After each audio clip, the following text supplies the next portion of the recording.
Saopštenje informativne službe Vlade kolonijalne države Srbije u egzilu.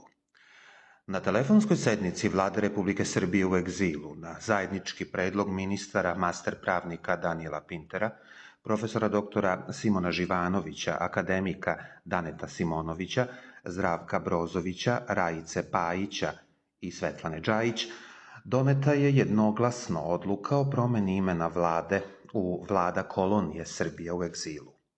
U saopštenju Vlade kolonije Srbije u egzilu se sa ogorčenjem naglašava da mi ne želimo kao noj da zabijamo glavu u pesak, već da se hrabro suočimo sa realnošću i pogledamo istini u oči, ma kakva ona bila.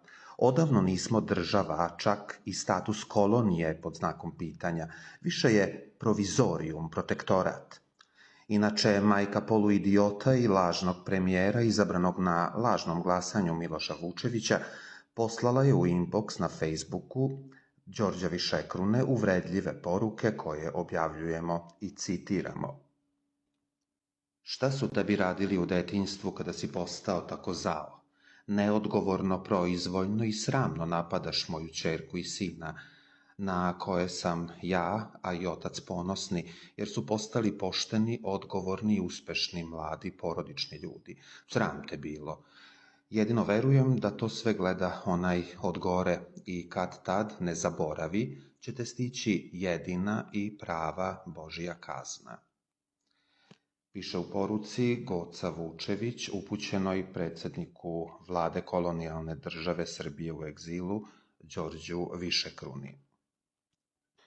Ovaj način komunikacije majke Miloša Vučevića sa političkim protivnicima tumačimo kao rezultat ljubomore i svesti da Vlada kolonije Srbije u egzilu ima daleko veći ugled od vlade čiji je samo formalni premijer Miloš Vučević, koji je zapravo pudlica i potrčko psihopatske figure na mestu predsjednika Srbije Aleksandra Vučića. Svi pokušaji Aleksandra Vučića da uhapse ministre Vlade kolonije Srbija u egzilu su propali odlukama sudova u Francuskoj, Belgiji, Holandiji, Italiji, Mađarskoj, Švajcarskoj i Engleskoj, podseća se u današnjem saopštenju.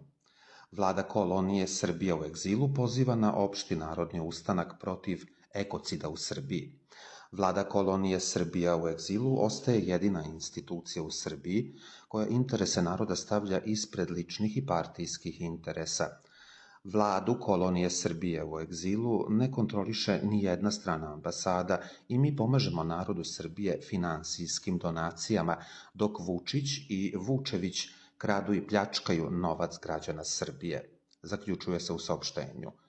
Ako se rudnik stvarno otvori, Srbija će morati da menja ime u Smrdija, M smrdi Vučić, M sumporna kiselina, zaključuje se u današnjem saopštenju Vlade kolonijalne države Srbije u egzilu.